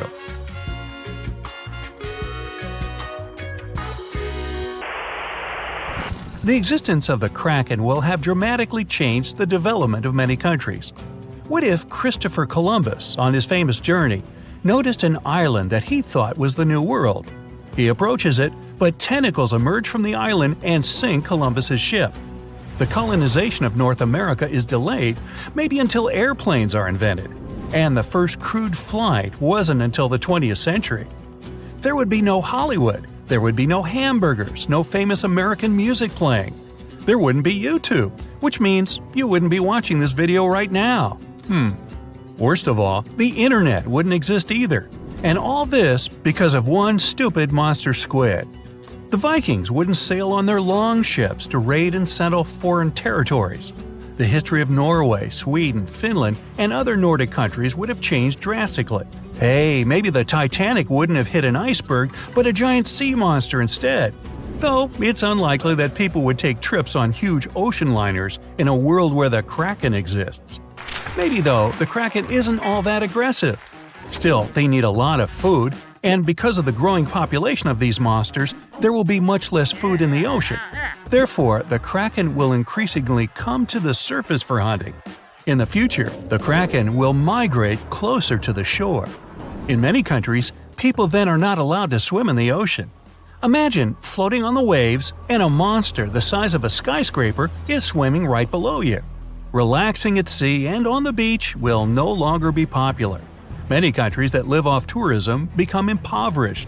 When the Krakens grow hungrier, they try to capture prey from land. A huge squid could attack small port cities. Houses, docks, streets, everything can be crushed. A tremendous amount of plastic is thrown into the ocean near the coasts of large countries. Billions of tons of plastic will bother the Kraken. An angry, hungry monster can attack bridges like the Golden Gate Bridge. Imagine that a huge squid surrounds the bridge and blocks all traffic. Some of these squids could break the strong cables with their power, and the entire structure would collapse into the water. Ooh! It's good that the Kraken doesn't really exist to swim in our seas and oceans, at least as far as we know. But could the monster have actually existed? Legends stretch back years, but scientific evidence appeared in the middle of the 19th century. In 1857, a 3-inch diameter squid beak was discovered on the coast of Denmark. Other huge squid remains were found in the Bahamas, and then scientists were convinced that gigantic squids existed. While colossal squid has been officially discovered since then, it's been more than 100 years, and we still don't know what max size they can grow to. The fact is, colossal squids are one of the most elusive creatures on Earth. They live in the depths of the ocean where it's challenging for scientists to reach. Any dive to a greater depth requires powerful, bulky equipment. Underwater bath escapes and cameras make a lot of noise and light, which squids notice from afar. They flee before we can see them. The legend of the Kraken probably appeared because of a real colossal squid. People in the past didn't know about these creatures' existence, so when they saw one for the first time, they described it as a massive, terrible monster. It's difficult to say if these huge squids were the size of a small island, because the truth is, we've only studied about 5% of the ocean. It may be that in its depths, monsters much more terrible than the Kraken swim. Like my nephew, Peter. You're strapped in a boat cruising down the Amazon River with the sun scorching hot. As you check out your map, your boat starts rocking back and forth. The water is starting to get more intense, so you hang on for dear life. You tuck your map in your pocket and try to take control of your boat. You strike some jagged rocks and duck low to avoid tree branches. Your boat strikes a large rock out of nowhere and capsizes. You're swimming in the murky green water.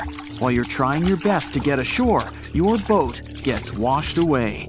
Underneath the water lies a whole new world of bizarre and dangerous animals. Kangaroo fish are snake-like creatures that can grow up to 16 inches long. Arapimus can weigh more than an adult male and are taller than most basketball players. They're the biggest freshwater fish in South America.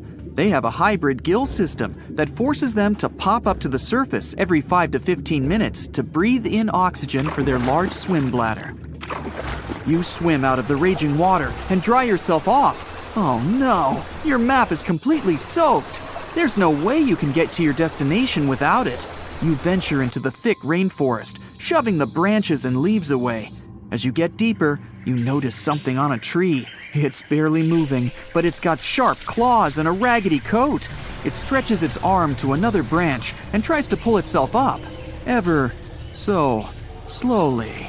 Sloths sleep more than half their days and only head down from trees once a week. They're so motionless, they sometimes grow algae and moss on their fur. The rainforest gets denser with each step until there's barely any sunlight illuminating the path in front of you.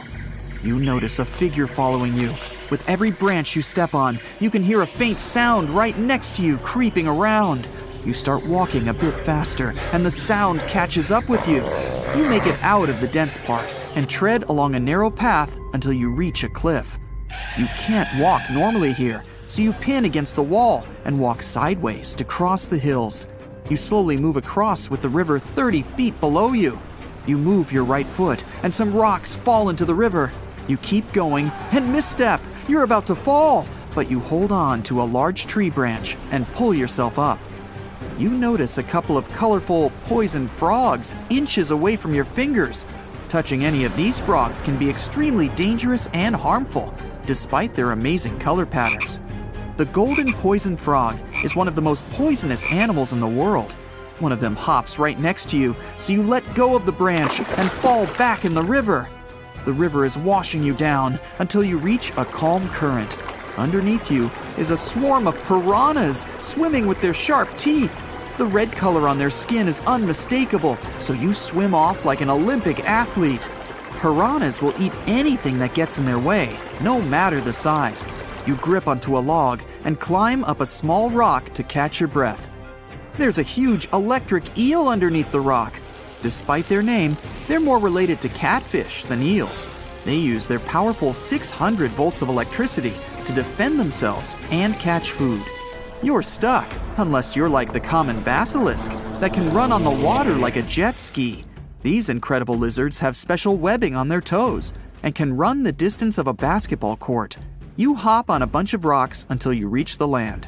You continue walking along the riverbank until you come across a moving rock. You rub your eyes and see it moving again. It's a dinosaur-looking turtle that resembles a crocodile with armor. The Mata Mata is a freshwater turtle that disguises itself with its surroundings to catch prey. Their heads stretch longer than their bodies. You shimmy your way past it and continue. You head back into the rainforest and find a spot to rest. Wait, there are giant ants everywhere. They're the biggest ants in the world and can produce one of the most painful stings out there, even comparable to a wasp's sting. You immediately get up and find another place to rest. As you continue walking along, you notice the same feeling of something following you. You can hear some leaves rustling, but it's getting dark and there's no way of telling. You find a nice little spot to build a campfire and catch some Z's, but in the Amazon, everything is a threat.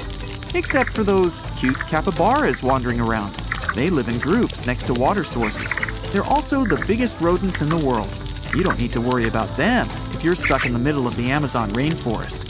Suddenly, you feel something slithering up next to you.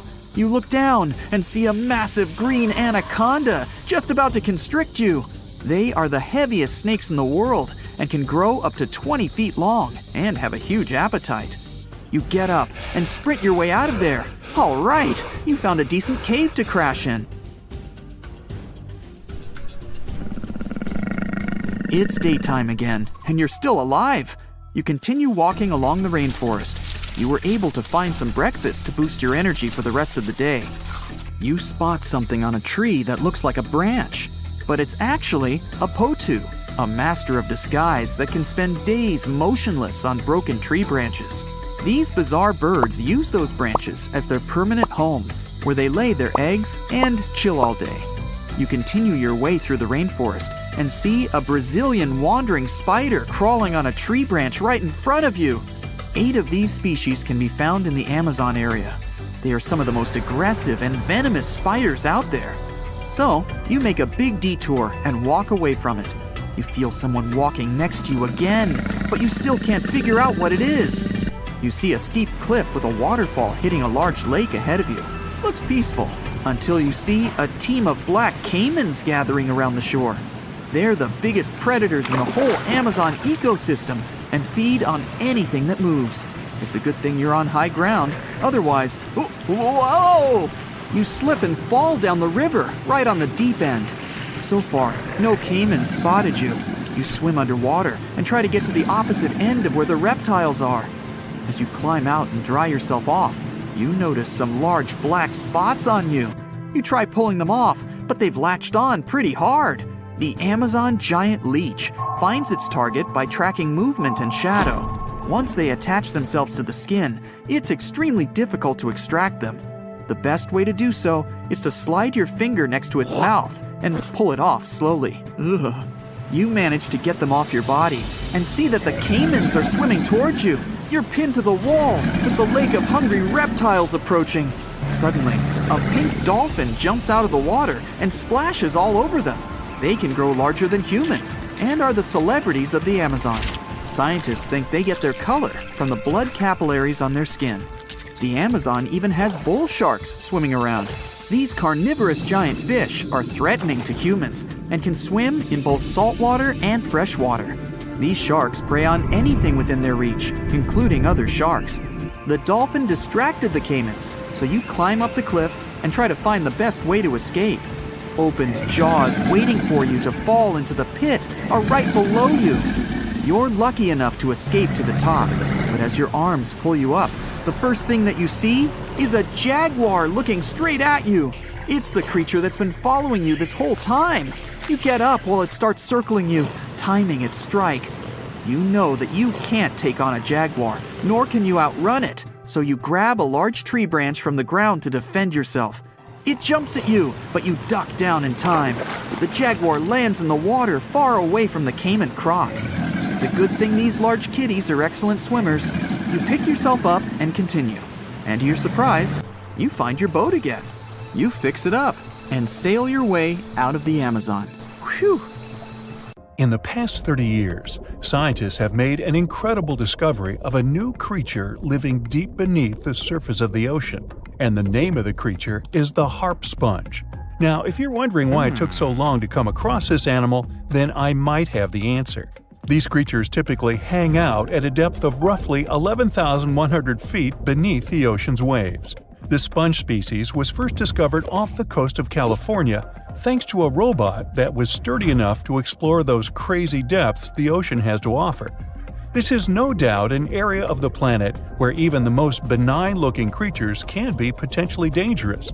But even scientists were surprised to find that this creature was more than just a sponge. Now, this might seem obvious, but the harp sponge got its name because its basic structure, referred to as a vein, is the same shape as a harp. Each vein is made up of a horizontal branch supporting several parallel vertical branches. But don't let the harp sponge's fanciful and amusing appearance or its non-intimidating name fool you. Yeah, the harp sponge is very much a deep-sea hunter. It has a unique ability to capture and envelop small animals using its rhizoids, short, thin fibers. With their help, the harp sponge clings on to the soft, muddy bottom and catches tiny creatures that get swept into its branches by deep-sea currents. Uh-oh. Other sponge creatures often feed by pulling bacteria and bits of organic matter from the seawater and filtering them through their bodies. But not our harp sponge. Instead, it snatches its future meal with minuscule barbed hooks that cover each of the harp sponge's branches. Now, harp sponges prefer tiny crustaceans like crabs, crayfish, shrimps, and prawns. Once the harp sponge has one of them in its clutches, it envelops the animal in a thin membrane before slowly beginning to digest it. So, pal, what's eating you? Oh, Harpo? Too bad. Researchers believe that harp sponges use this method of feeding because there aren't enough nutrients that deep down. This makes traditional filter feeding less effective. Research has shown that the creature is still in the process of evolving. Early harp sponges, researchers found, only had 2 veins. But later, scientists discovered other harp sponges that had 6 veins. The harp sponge might have evolved this elaborate candle holder-like structure to increase its surface area. In general, harp sponges typically grow up to a length of 1 foot, but researchers have seen a creature that was 2 feet in length. The harp sponge is not only very unusual, but also beautiful to look at. See those tiny white balls on top of the branches? Now, why don't we look at some other creatures that live below the photic zone of Earth's oceans? The photic zone means the area beneath the ocean's surface that still receives some sunlight. Thanks to this, there are loads of different creatures and organisms living there. Any animal living beyond this layer qualifies as a deep-sea creature. The Tomopterus worm is a segmented worm you can find in the twilight zone of the ocean. This is the area that lies between 650 and 3,300 feet beneath the surface. These creatures are often no more than 1 inch long, but the largest of them can grow up to 1 foot. While swimming around and feeding, these worms do what researchers describe as an amazing smooth dance. That's because the creatures can swim extremely quickly and maneuver at tight angles with ease. Now, I know most people hear the word worm and think of the common earthworm, so it's quite interesting to know there's a deep-sea worm out there that never leaves the water during its entire life. Similarly, most of us try to avoid jellyfish that either rest on the sand or sit on top of the ocean waves. This isn't the case with a Chrysota jelly. That's a deep-sea creature too. This beautiful jellyfish is mostly ruby red, bright orange, or electric purple. That's what helped researchers realize they had found a new species of jellyfish. The creature grows to a maximum size of 1 inch across. It has tentacles that stretch out in every direction. Now, if you come close to this jellyfish, it'll pull all these tentacles in toward its body before rapidly swimming away to avoid danger. Yes, you are dangerous. The Chrysota jelly is extremely rare. You won't see it very often. You might need to borrow that deep-sea diving robot I mentioned earlier. While worms and jellyfish might seem quite harmless, this isn't the case with the Pacific viperfish. Ooh. This creature is equipped with a noticeably big mouth, like me, and the needle-like teeth inside are key to its hunting strategy. Pacific viperfish live at around 5,000 feet below the ocean surface, but they're among those numerous marine animals that migrate each night from the ocean depths toward shallower waters to dine. What's on the menu for dinner tonight? Lots of small fish and shrimp. The creature can grow up to 12 inches in length. Its 2 front fangs, which stick up from the fish's bottom jaw past its own eyes, are especially dramatic. When the fish unhinges its jaw, its mouth can open wide enough to engulf smaller animals, and the teeth form a cage to prevent an escape. Now, have you ever seen an underwater creature that looks like a strawberry? Trust me, it does exist. Just look at these dots on the strawberry squid. The creature has a big eye and a smaller one. You might think this unconventional pairing would be awkward and uncomfortable, but it's actually the opposite. The big left eye looks upward. It spots shadows cast by other animals in the dimly lit waters above. The eye's tubular shape helps it collect as much light as possible. On the other side of the squid's head, you can see its right eye. It's small and looks downward. This eye searches for flashes of bioluminescence produced by animals lurking in the darker waters below. Now, bioluminescence means the production and emission of light by living organisms. By the way, the squid has a nickname. And no, it's not Squiggy, although that's a great one. It's known as the cockeyed squid. This is simply due to the remarkable difference in size between its 2 eyes. I think I like Squiggy better, and so it goes. Since light doesn't reach the deep sea, the strawberry squid's body actually looks black. This helps the creature hide from enemies, such as sharks and dolphins. In general, the strawberry squid grows to a length of 5 inches. It typically lives around 3,000 feet below the surface, but floats to shallower waters at night. Now, the feather star is a marine creature without a backbone, but with feather-like arms that radiate from the center of its body. These creatures first appeared around 200 million years ago. Related to sea stars, they look like a flower, but if you approach them, they'll quickly swim away. But not all feather stars can swim. Many species can only crawl along the bottom of the seafloor. Like some of the other deep-sea creatures we've looked at, the feather star can adapt to its surroundings. It has a creepy ability to shed its arms, the same way some lizards can shed their tails. This also helps them escape from their enemies. Feather stars live all across the globe, from the equator to the poles, from the shallow waters on top of reefs to the deep, deep sea. Now, given that we're dealing with mysterious creatures, the name of this one is quite fitting. The swift vampire squid should be the official symbol of life in the deep sea. The animal has a dark red body, huge blue eyes, and a cloak-like web that stretches between its 8 arms. This, along with its name, may suggest that the creature is some form of a terrifying hunter. In reality, though, the vampire squid is a soft-bodied, timid creature, about the size, shape, and color of a football. It grows to roughly 12 inches in length and lives 3,000 feet below the waves. There's almost no oxygen there, but also relatively few predators. Whew, I think I'll need to decompress from this one. You know, scientists make discoveries that change the world, but even they can face mysteries. Here are 10 things that have baffled scientists. Imagine that you constantly hear a low-frequency hum, and no one can trace its source. Roughly 4% of the world's population hears the hum. It's a geography-free sound. I mean, people all around the world hear it, so the name varies from Tao's hum to Auckland hum, depending on the region where it gets generated. The sound is just on the threshold of human hearing. People hear it less when they're outside, and it gets louder indoors, especially at night. What's even scarier is that you cannot unhear it once you've heard it. Some folks say it started in London around the time of Charles Dickens, who wrote A Christmas Carol, and the low-frequency sound actually comes from the humbug. Or not. Actually, the earliest cases were recorded in Bristol, UK, dating back to the mid-1970s. Scientists have various theories about where the hum comes from and why only some people can hear it, yet they don't have a clear answer. It could occur when ocean waves move along the ocean floor. They shake the earth when they collide with continental shelves. Or this might be happening because of volcanic eruptions and earthquakes. Oh, and how about ultra-low frequency radio signals used to communicate with submarines or even 5G? Upsweep is another type of unidentified sound. It was discovered in 1991 in the Pacific Ocean. The sound is high enough to be recorded throughout the ocean. Scientists theorize that the sound could be related to underwater volcanic activity. Interestingly, the volume of the sound has been diminishing compared to its volume when it was first discovered, yet it still can be detected. Plus, it's seasonal.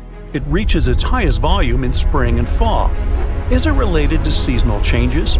No one really knows for sure. The next mysterious thing is a cone-shaped monument found in the Sea of Galilee in Israel. This monument was discovered accidentally by sonar scanning in 2003, but the findings were published only in 2013. The monument weighs 60,000 tons. It was once submerged by rising waters. Archaeologists say the monument is enigmatic because they can't figure out where it's from. They don't know what it's connected to or its function. So this big and unusual thing remains a mystery. Now let's move to Göbekli Tepe, Turkey. This place offers you one of the most archaeologically significant sites in the world. Why is it important?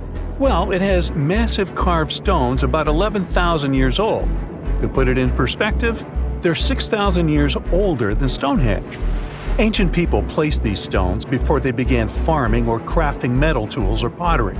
So the existence of this place goes against the chronology of civilization we're familiar with, where people farmed first and built second. Apparently, it wasn't like that. In any case, a good question is, what was the purpose of this site? Was it built to worship some spirits? Yep, archaeologists believe it might be the world's oldest temple. Okay, say this with me. Paleodictyon notusum. Yeah, I know it sounds like a chemical formula. This is a living fossil found deep down on the ocean floor. A creature makes these hexagonal burrows, that for sure. Yet scientists can't identify the artist. Now, what do I mean by living fossil? Well, Paleodictyon notusum is a creature believed to produce a burrow nearly identical to Paleodictyon fossils. Is it a worm-like animal that made them? Scientists don't know. One thing is clear. This isn't some random stuff created by geological forces. Now, speaking of fossils, take a look at this giant one. Its informal name is Godzilius. It was discovered in 2011 by an amateur paleontologist. This is a scientist who studies the history of life on Earth by analyzing fossil records. Anyway, back to Godzilius. It's almost 7 feet in length and 9 feet tall if you were to measure it upright. This fossil is 450 million years old, coming from the time when Cincinnati was underwater. It might be a fossilized algae mat, but some scientists have different opinions. This is a massive tunnel found in South America. The tunnel is at least 8,000 to 10,000 years old. At first, researchers discovered a couple of colossal burrows. They were enormous and neatly constructed. Geologists were amazed, saying they had never seen such structures before. There's no known geologic process to explain their formation. I mean, researchers have known about the burrows since the 1930s, but back then they believed that these tunnels were just some sort of archaeological construction, until they discovered huge claw marks on the walls and ceiling. They reasoned that some extinct species could be the ones to have left these marks. Many geologists strongly believe they found the burrows of giant ground sloths and armadillos. The structure is the largest known burrow from the Paleolithic age in the Amazon. Yet experts have many questions. How come such a deliberate-looking structure could form naturally? A researcher then discovered another strange cave. This one was hundreds of miles away from the massive tunnel. Fast forward, there are now more than 1,500 burrows from the Paleolithic age found in Brazil. What's even more interesting is that some of these caves are connected to tunnels that sometimes lead to chambers. I'll continue with a natural phenomenon. What if I told you that every year, especially in October, fireballs appear on the Mekong River in Thailand? According to legends, Naga fireballs are a call for Buddha to return to Earth, and river serpents are the ones making these calls. Well, that's a myth, but what does science say about it? Is it related to a flammable gas? There are no clear answers yet. These fireballs appear to rise from the water. They can go as high as almost 990 feet. They're like fireworks, disappearing rapidly. They typically glow with a reddish or orange color. I'll mention some legends too, because why not? They're thrilling. And it would be a shame not to include the one about the lost city of Atlantis. As you may know, the legend says that Atlantis submerged into the ocean around 11,000 years ago. Since then, not just scientists, but also treasure hunters and philosophers have been searching for the lost world. Could Bimini Road be a trace? In 1968, a diver found strange stones off the coast of North Bimini Island in the Bahamas. The stones look human-made. It's like they were evenly spaced out and laid in an orderly row. It baffled scientists, but not for long. Carbon dating analysis of the blocks revealed that geological forces created the road naturally. There weren't any tool marks or signs indicating that the blocks had been stacked or something. The research is continuing, but yeah, scientists generally believe that the rocks were created by erosion. Well, I guess the time of Atlantis hasn't come yet. Okay, picture this. You're wandering on the beach, and you see dozens of octopuses walking past. In 2017, a group of people from Wales witnessed exactly this. Why did these creatures come out of the ocean? No one knows the answer. The group reported that they had seen 20 to 30 octopi crawling on the sand. The people looked for some signs of injury, but found nothing. They said that they had carried the animals back to the ocean. Interestingly, these creatures kept crawling onto the shore when people were asleep. Experts say that it's hard to be sure of the reason that pushed the animals to the beach without conducting a physical examination. They're still speculating about the reason behind this unusual and rare occurrence. Could it be overcrowding? Furthermore, the octopi were well armed. A separate study points out that the more fishers hunt large animals that feed on octopuses, the more the octopus population grows. Maybe that's why these creatures have to go farther to find food or shelter. But without proper research, these are only theories. There's a lot we don't know about space, too. So here's a bonus fact about the yellowish source of life in the solar system. Scientists have discovered a new type of wave inside the sun. These waves move in the opposite direction to the sun's rotation. Plus, they move super fast, so fast that it's beyond our understanding. Researchers have different theories about the function of the waves. If they figure out their role, this could give them additional insight into the processes happening inside the sun. And yes, the octopi were well armed. April 14, 1912. A cold evening somewhere in the North Atlantic. On board the most modern and unsinkable ship, the Titanic, a dinner is held. Two well-dressed men are sitting at one of the tables. One of them is a famous British journalist. He tells his interlocutor an interesting and at the same time terrible story. It all started about 1000 BCE in ancient Egypt. At that time, one woman was born in the city of Thebes. No one knew who she was or what she did, but she had a high social standing. Towards the end of her life, she was proclaimed a priestess in the College of Amen-Ra. Her body was embalmed, placed in a wooden casket, and covered with a massive lid bearing the image of a woman and mysterious inscriptions. She was buried in Thebes along with other people of the upper class. The mummy of this woman lay at rest for almost 3,000 years. The burial place had been carefully hidden. Around the first half of the 19th century, a group of locals accidentally discovered the ancient tomb. They disturbed the peace of the priestess. No one knows exactly what happened that day, but the mummy was removed from the casket and disappeared without a trace. A few decades later, a group of 4 wealthy friends from England came to Egypt for a trip across the upper part of the Nile. First, they went to visit the excavations of the Temple of Amen-Ra near the city of Luxor. There, they found the empty mummy case. It depicted the priestess with dark eyes looking into the void. There was something sinister in her gaze. They didn't know who the case belonged to, but they were so amazed by the beauty and energy of that find that they decided to buy it from the locals. The buyer disappeared the same night before the case was delivered to him at the hotel. Some said they'd seen the man leave the hotel and go towards the desert. No one knew why he did it. No one else saw him afterwards. Another man from the same group took the casket. During their return home, one of the friends was seriously injured. After arriving in London, the new case owner discovered the bank where all his money was placed had gone bankrupt. In one day, the man turned from a wealthy businessman into a beggar. A third friend also experienced the sinister influence of the ancient find. He lost his health, job, and eventually even his life in an accident shortly after returning to London. Before going bankrupt, the owner gave the ancient casket to his sister who lived in London. One of the friends of this woman came into the room, saw the Egyptian artifact, and immediately felt the dangerous energy emanating from it. Then the owner's sister gave the case to a famous photographer. He took some photos and was horrified. According to his words, he saw a real priestess with a human face in the photos. She looked at him with an ominous, icy gaze.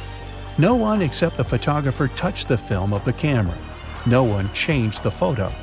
Shortly after, the photographer mysteriously went missing. From that point, the story becomes vague. According to one version, the owner's sister gave the artifact to the British Museum. The man who transported the case passed away soon after, and his assistant got into a terrible accident. Another version says that the item from the Egyptian tomb was bought by a rich businessman. After that, 3 members of his family also had an accident, and his house burned down. Convinced the mummy case was cursed, he gave it to the British Museum. The interlocutor listens to the story with such interest that he forgot about dinner, which has gone cold. "How did you know all this?" he asks. The journalist replies he has been studying everything related to the mummy and its owners for several months. He found evidence of all the accidents and put together the full picture. "So, what happened next?"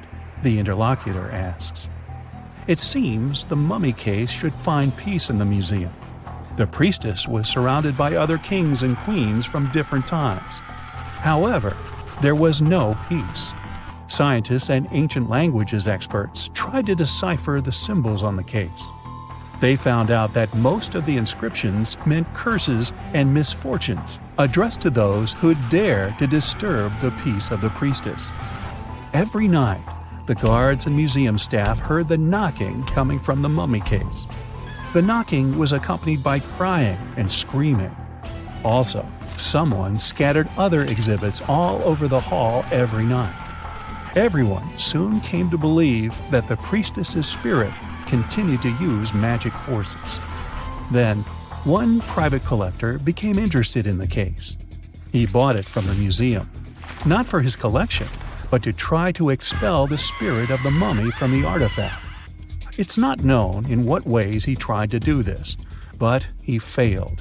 Then, he managed to sell the mummy case to a rich American archaeologist. That guy decided to move the mummy to New York. And what? What happened next? The interlocutor asks with interest. That's it. End of story, the journalist answers. What do you mean? What happened to the mummy? Where is it now? The journalist looks at the interlocutor with some excitement. She's here. She's on the Titanic, he says. The interlocutor looks scared and confused. But the journalist confirms the sarcophagus is here. He doesn't doubt it because he saw it with his own eyes. After dinner, they go to their cabins. The journalist lies down but can't help thinking about the mummy. He tries to convince himself that everything he has found out about the priestess is a myth. There is no curse. The moment he finally falls asleep, he feels a slight push. A few minutes later, a crew member knocks on his cabin door. He informs that all passengers must go to the upper deck because something has happened to the ship. The journalist goes out into the fresh air and sees a huge crowd of people. There's no panic yet. Someone says that something has happened to the engine. Others say it's just a precaution. The journalist immediately understands everything. The ship is sinking. The priestess did it. In less than an hour, the Titanic completely went underwater. One legend says the priestess influenced the captain of the ship. The crew members didn't dare to put such a valuable cargo in the hold. Therefore, they placed the box with the artifact near the captain's bridge. On that fateful night, the captain decided to look at the casket with his own eyes. After that, his behavior became weird. They said the spirit clouded his mind. When the ship entered the territory filled with icebergs, he refused to slow down, despite the requests of the crew. The sarcophagus may still lie at the bottom of the Atlantic Ocean even now, with the priestess finally having found her peace. Okay, this story is nothing more than a legend. There's no record or evidence that the Titanic was carrying any kind of mummy or sarcophagus. The legend appeared a couple of years after the disaster. At that time, there were many theories about what happened to the Titanic. The ship sank because of secret agencies. ETs attacked the Titanic. The Titanic was sunk specifically to get money for the insurance company. Such crazy theories were very popular among audiences. One of these theories was developed by a well-known newspaper. Journalists published an article about the cursed mummy on board the Titanic. The rest picked up the legend, and it became popular. One of the reasons why people believe in such things is hidden in human psychology. Any fake legend tells something secret, things that people don't or shouldn't know about.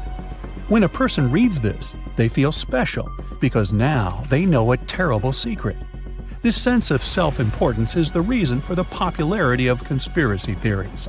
Well, it is also important to note that all these theories are really interesting. By the way, the mummy from this story actually exists, and it's in the British Museum. More precisely, there's only a wooden lid from the sarcophagus with the image of a woman. It's still unknown who it belonged to. The identity of the last owner is also unknown. It's only known the exhibit was transferred to the museum at the end of the 19th century. There, she was called the Unlucky Mummy. The museum staff reports that it doesn't bring any misfortunes. The screams and knocking from the lid are just a myth. You can come and see the exhibit yourself with your own eyes, if you dare, of course.